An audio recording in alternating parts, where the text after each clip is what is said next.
Mga Lods! Welcome back sa channel.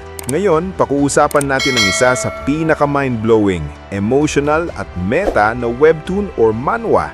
Ito ang Omniscient Reader's Viewpoint o ORV. Imagine, isang tao lang ang nagbasa ng isang web novel hanggang sa huling kabanata. Tapos bigla, naging totoo ang buong kwento. Apocalypse, monsters, dokaebi, at isang sistema na parang live stream ng buhay at kamatayan. Kung di mo pa nababasa o napapanood, ito yung kwento na magpapatanong sa'yo. Ano nga ba ang tunay na kahulugan ng pagiging reader ng isang kwento? At paano kung biglang naging totoo ang binabasa mo? Ready na ba kayo? Let's dive in! Kung ready ka na sa pinakamalupit na ride sa mundo ng manhwa, let's recap mga Lods! Sa pagsisimula ng chapter mga Lods, nakahiga ang patay na katawan ng malaking halimaw sa lupa na ang tiyan ay punit. Tinawag ni Dokaebi ang mga tao na sinabi na nauna na niyang sinabi na nakikita na rin nila ito. Hindi nagsisinungaling ang kanyang mga mata. Lumitaw ang dalawang windows na may notifications na ang constellation Abyssal Black Flame Dragon ay naggangalit sa galit. Ilang constellations ang hindi makapaniwala sa kanilang mga mata. Pagkatapos ay lumitaw ang dalawa pang notice na ang constellation Prisoner of the Golden Headband ay hinahablot ang isang buhok mula sa kanyang ulo dahil sa excitement. Nagbigay ito ng 500 coins. Lumipad si Dokaebi malapit sa lalaki at sinabi na ang Etherblade sa initial scenarios. Tumakbo si Yusang patungo sa kanya na inuugoy ang kanyang mga braso. Lumitaw ang dalawang windows na nagpapaalam na na-deactivate ang bookmark number 2. Napabuti ang kanyang pag-unawa sa karakter ni Lee Hyun-sung. Kinuha ni Dokja ang espada, tinitigan ito at binanggit na para sa bagay na yon, hindi ito tunay na Etherblade. Ang tunay ay maraming beses na mas malakas at bukod pa rito ay sira. Tumingin ang lalaki sa gilid ng lumipad ang Dokaebi patungo sa kanya at may seryosong tingin na sinabi na ito ay sigurado, ngunit kahit gayon, sa skill na yon ay ang Broken Faith ay lumana sa Ether Sword pagkatapos ng lahat. Ginamit niya ang Pure Star Energy. Lumitaw ang isang screen kung saan nakasulat na nagamit na ang lakas ng Broken Faith. Hindi na angkop ang item para sa equipment. Galit na inikot ni Dokaebi ang kanyang mga kamay at sumigaw na ito ay hindi patas. Bakit eksaktong may lumitaw na katulad niya sa channel ni Bihyong? Tinitigan siya ni Dokja at pinaalalahanan na nakumpleto na ang script. Kailangan niyang ibigay ang pera. Sinabi ng Dokaebi na eksakto at hiningi na maghintay muna. Lumitaw ang dalawang notifications na nakumpleto na ang mga kinakailangan ng additional scenario at nakatanggap ng 500 coins. Inilipat ni Dokja ang kanyang tingin sa gilid at tinitigan ang isa sa mga screen. Ang nilalang na malawak na nakabukas ang bibig ay maingat na tinitigan ang window. Lumapit si Gilyaong sa kanila. May report na ilang co-stars ang humahanga sa kanyang pagkumpleto sa script. Itinuro ni Dokaebi ang daliri sa screen at tinanong kung hindi niya ito tatapusin. Nakahiga ang halimaw na bantay sa lupa na nakabukas ang bibig at umuubo. Sumagot si Dokja na hindi niya ito gagawin. Hindi ito ang kanyang estilo na basta kunin ang buhay ng iba. Ngunit iniisip niya sa sarili na ito ay isang malinaw na kasinungalingan. Lumayo si Dokja na may broken sword na hawak-hawak mula sa halimaw at nagsimulang magalit si Dokaebi na ang reward para sa pagpatay na ito ay sobrang laki.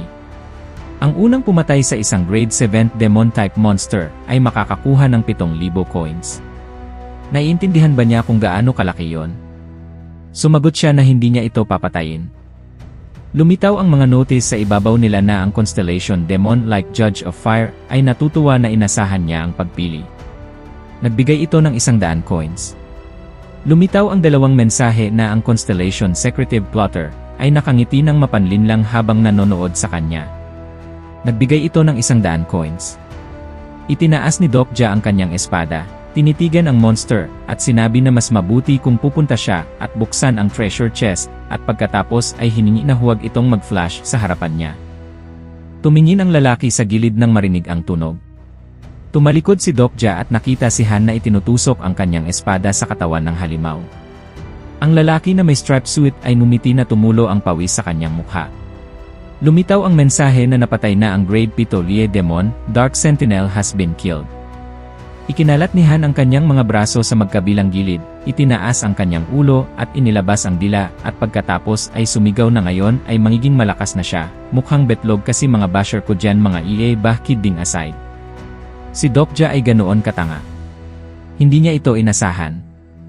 May espada na nakatutusok sa ulo ng monster. Lumitaw ang notification na unang beses na napatay ang isang grade 7 Lie Demon. Tinitigan ni Yusang A sa direksyon kung saan nanggagaling ang mga sigaw na siya ay tanga. Paano naisip na pacifism sa ganitong mundo? Lumitaw ang 3 mensahe na may impormasyon na nakumpleto ang isang impossible achievement. Natanggap ang 8,000 coins. Nagawa ang mga kontribusyon Kim Dokja, Yan Myungo. Tinitigan ni Han sa unahan at sumigaw na iyon ang dahilan kung bakit ang mga taong katulad niya ay laging talunan. Naiintindihan ko. Lumitaw ang window na sinasabi na napatay na ang Grade 7 Lie Demon, Dark Sentinel. Ang Demon King Asmodeus ay napansin ang presensya ng killer. Pagkatapos ay lumitaw ang isa pang mensahe na ang Demon King Asmodeus ay hahabulin ang nagbigay ng final blow hanggang sa kamatayan. Lumitaw ang ikatlong mensahe na ang Demon King Asmodeus ay isinusumpa ang nagbigay ng final blow gamit ang kanyang pinakamasamang bangungot. Ang lalaki na may salamin ay nakatayo na nakabukas ang mga braso at tinitigan ang mga screen na may ngiti. Lumitaw ang isa pang mensahe na sinasabi na ang final blow. Tinitigan ng mga bayani ang nangyayari na may pagtataka sa kanilang mga mata at sumigaw na ano ba ang klase ng mensaheng iyon at binanggit ni Dokja na ito ba ang dahilan kung bakit hindi niya ito pinatay dahil ang demonic servants ay sumasamba sa Demon Kings at nakakakuha ng bahagi ng kanilang kapangyarihan para rito sa pamamagitan ng Dark Roots. Ang pagpatay sa ganitong monster na may 100% probability ay nagbibigay ng furious wrath ng kanyang patron. Ang lalaki na may salamin ay nakaluhod sa harap ng mga screen at sumisigaw dahil ang sumpa ng Demon King ay nagdudulot ng pinakamasama na maaaring mangyari sa buhay ng isang killer. Hindi tiyak kung ano ang ginagawa ng sumpang ito, ngunit malamang na hindi ito magiging kaaya-aya. Lumitaw ang mensahe na ang Secretive Plotter Constellation ay humahanga sa kanyang imoralidad. Si Yusang A at si Gilyaong ay tinitigan ng may pagtataka ang lalaki na tumingin sa gilid kung saan nakita niya ang isang bagay. Lumitaw ang notification na ang Constellation Secretive Plotter ay nagre-rekomenda ng kanyang script sa Stellar Stream. Isinara ni Dokja ang kanyang mga mata at mumiti. Lumitaw ang isang magical chest sa harapan nila. Inalok ng lalaki na buksan ang reward. Si Han ay nakatayo sa gitna ng mga puno na nakayuko ang likod. Hawak ni Yusang A ang dekorasyon sa kanyang mga kamay at si Gilyaong ay tinitigan ang shield na natanggap niya. Lumitaw ang information window na may class A Magical Energy Restoration Bracelet na iginuhit dito. Agad na lumitaw ang isa pang mensahe na ito ay isang Old Grade A Aeron Shield. Hinaplos ni Dokja ang ulo ng bata at sinabi ng babae na may disappointment na iniisip niya na may mas maganda. Iniisip ng lalaki na dahil nauna nang nakabisita ang main character sa treasury at kinuha ang lahat ng magagandang reward mula sa chest. Tinitigan nila ang magic chest. Binanggit ng binata na wala itong halaga. Ang mahalaga ay ang kailangan nila ay naiwan doon. Itinaas ni Dokja ang takip. Sa ibaba ng chest ay nakita niya ang isang square na bagay na may butas sa gitna. Lumitaw ang mensahe na ito ay isang magical furnace. Maaari lamang magkaroon ng isa. Kinuyom ni Yusang A ang kanyang mga ngipin, tinitigan ang kanyang thoughtful na kasama at tinanong kung ano ito at sumagot siya na maaari niyang hulaan kung paano ito gamitin dahil sa totoo lang ang magic furnace ay ang key item sa additional scenario. May nailaw na stove sa lupa kung saan iniihaw ang leg ng ground rat. Tinitigan ng mga bayani ang karne ng may pagkahumaling. Tumulo ang laway mula sa kanilang mga bibig. Sinabi ni Yusang A kung gaano ito mabango. Siguradong makakain ito. Sinabi ni Gilyaong na karne. Inilapit ni Dokja ang leg sa kanyang bibig at ipinahayag na siya muna ang susubo. Ginutom na kinagat ng lalaki ang karne. Tinitigan ng babae at bata ang binata na may pag-asa sa kanilang mga mata. Tinitigan ni Dokja ang kanyang mga kasama habang inaalis ang karne sa kanyang bibig. Si Yusang A at si Gilyaong ay tinitigan ang napakalalaking inihaw hita ng hayop at sinabi ng binata sa kanila na maaari na nilang subukan. Napakasarap nito. Lumitaw ang maraming notifications na sinasabi na ilang constellations ay tumutulo ang laway. Ilang higit pang constellations ang nagsabi na alam na nila ang lasa na iyon. Ilang constellations ang nagbigay ng 100 coins. Nilunok ng Abyss Black Flame Dragon Constellation ang laway. Kinagat ng Prisoner of the Golden Headband Constellation ang kanyang daliri. Ang Ayes Tuesday Night Constellation na naghihintay ay interesado sa lasa ng karne. Ang Constellation Head of the Afterlife ay nagsabi na nakita niya ang katulad na karne sa isang manhwa. Lumapit si Han sa kanyang mga kasama na tumutulo ang laway mula sa bibig. Isinara ni Dokja ang kanyang mga mata at iniisip na nabasa niya ito sa isang nobela, ngunit ang subukan ito sa totoong buhay ay ganap na naiba. Katamtaman na mataba at malasa. Bukod pa rito ay laging sikat ang Jubilee. Lumapit ng napakalapit si Han sa lalaki. Ang lalaki na may salamin ay nakaluhod na hawak ang isang piraso ng karne sa likod. Kinamot niya ang likod ng kanyang ulo at sinabi na aminado niya na masyado siyang lumampas kanina. Sinabi ni Dokja na kainin niya at huwag mag-alala. Nagpasalamat siya at bumalik ang lalaki na may salamin ay tumawa nang marinig ang mga salita na wala siyang nakikitang saysay sa pagiging galit sa mga taong may isang paa na sa libingan. Nakaupo ang bayani sa lupa at ginutom na kinain ang karne. Tinitigan ni Yusang ahang lalaki at sinabi na ito ay simpleng hindi kapani-paniwala kung paano niya naisip kung paano lutuin ang hayop na nakita niya sa unang pagkakataon sa kanyang buhay. Ibinaaba ng babae ang kanyang mga mata at idinagdag na alam niya ng marami tungkol sa mundong ito. Lahat ay salamat sa mga nobelang nabasa niya at siya ay nakaupo lamang dito at tinatamasa ang bunga ng kanyang pagsusumikap. Wala siyang silbi. May magical furnace sa lupa. Sinabi ni Dokja na hindi dahil sa kanya na naiintindihan niya ang wika ng demonyo at sinabi nito na hindi masyadong kapaki-pakinabang iyon, ngunit salamat. Tinitigan ni Yusang ang chest at sinabi na patuloy pa rin itong nakakaabala sa kanya. Mukhang may katulad ng mga letra sa takip. Nagulat na tumingin ang lalaki at iniisip kung talaga bang nababasa rin niya yon at sinabi nito na isang kahon ng random na bagay. Tinitigan nila ito at sinabi niya sa sarili na shit. Inilipat ni Dokja ang kanyang ulo sa gilid at sinabi na salamat sa kanya ay nabasa nila ito. Tinitigan ni Gilyaong at Han nang maingat ang kahon at naalala ng lalaki na kung tama ang kanyang alaala ay unang natuklasan ito ng isang heavenly made hori. Isang itim na kahon. Kinuha ni Yu Jonghyuk ang isa sa dalawang magical furnaces. Malamang na wala siyang ideya na ang tunay na halaga ng chest ay hindi sa laman nito. Nakatayo ang mga bayani malapit sa box. Inilipat ni Dokja ang kanyang ulo nang marinig ang mga salita ng babae na humihingi na gamitin ito. Tinanong ng lalaki kung sigurado ito. Sumagot si Dokja na siyempre. Siya ang may pinakamalaking karapatan na lumabas doon. Karapat dapat siya. Nakasandal ang lalaki at iniabot ang kanyang kamay.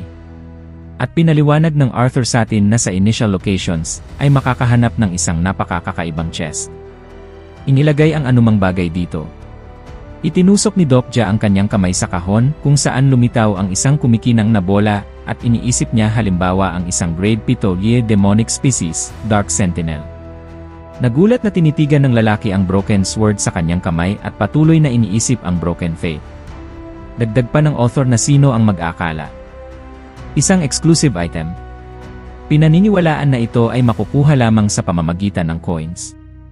Hindi nila pinaniniwalaan ngunit ito ay totoo. Lumitaw si Dokaibi at tinitigan ang nangyayari na may pagtataka at sinabi na o hindi, paano ito napunta rito. Dapat ay naalis na ito sa script.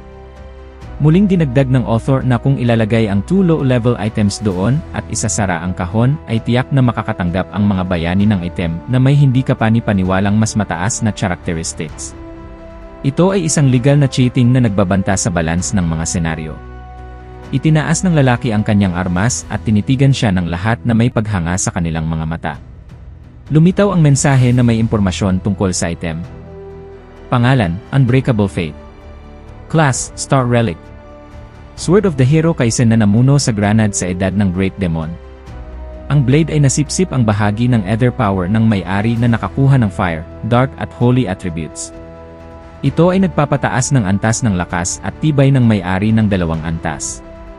Hawak ni Dokja ang isang espada sa kanyang mga kamay at si Yusang ay pumapalakpak sa likuran niya at masayang sumisigaw na sa pagtitig pa lamang dito ay nararamdaman na ito ay isang hindi kapani-paniwalang bagay. Iniisip ng lalaki na ito ang realidad. Isang stellar relic. Tinitigan ng binata ang kanyang mga kasama at tinanong kung talaga bang maaari niyang kunin ito. Sumagot ang babae na siyempre, siya ang may-ari. Lumitaw ang 2 notifications na nakatanggap ng Star Relic. Interesado ang may-ari ng Star Relic dito. Tinitigan ni Gilyaong ang lalaki na may malalaking mata na sinabi na oras na para umalis. Malapit nang lumitaw ang bagong mga ipis kaya oras na para umalis. At sa skill ng bata ay madali. Tinitigan ni Yusang anang may pagtataka ang bata na nagpapaalala sa kanya sa main character. Tinanong ng lalaki kung ano. Tinitigan ng mga bayani sa direksyon kung saan nakahiga ang mga patay na katawan ng mga bugs. Pagkatapos ay sinabi ni Gilyaong na wala ng buhay na bugs na natitira sa malapit. Nakahiga ang mga bangkay ng insekto at hayop sa lupa. Iniisip ni Dokja na talagang namatay ang lahat dahil sa aura ng Dark Sentinel. Tinanong ng babae kung ano sa pangkalahatan. Sumagot ang bata na may isa na maaari niyang tawagin. Isinara ni Gilyaong ang kanyang mga mata at ibinaaba ang kanyang ulo. Tinitigan ng bata sa unahan na malawak na nakabukas ang mga mata. Binuksan niya ang bibig at nagsimulang magsalita ng isang bagay sa hindi kilalang wika. Si Yusang A at si Dokja ay tinitigan ng may pagtataka ang bata. Tinawag siya ng binata sa pangalan. Tumingala ang mga bayani sa takot kung saan lumitaw ang maliwanag na kumikinang na bola. Itinaas ni Gilyaong ang kanyang ulo. Naging puti ang kanyang mga mata. Sumigaw si Yusang A na may nangyayari dito. Binuksan ng bata ang bibig at nagsimulang tumulo ang dugo mula sa kanyang ilong at patuloy na sumisigaw si Dokja sa kanyang pangalan. Sa itaas naman ay sumisikat na ang araw ang liwanag sa likod ng mga bahay at narinig sa itaas ang matinding pag-uyog mula sa ibaba. Kung nagustuhan mo ang mga video na ito ka-T-Recap, don't forget to leave a like and subscribe at i-hit mo na rin ang notification bell para updated ka sa mga bago pa natin mga video. Salamat at maasim na araw!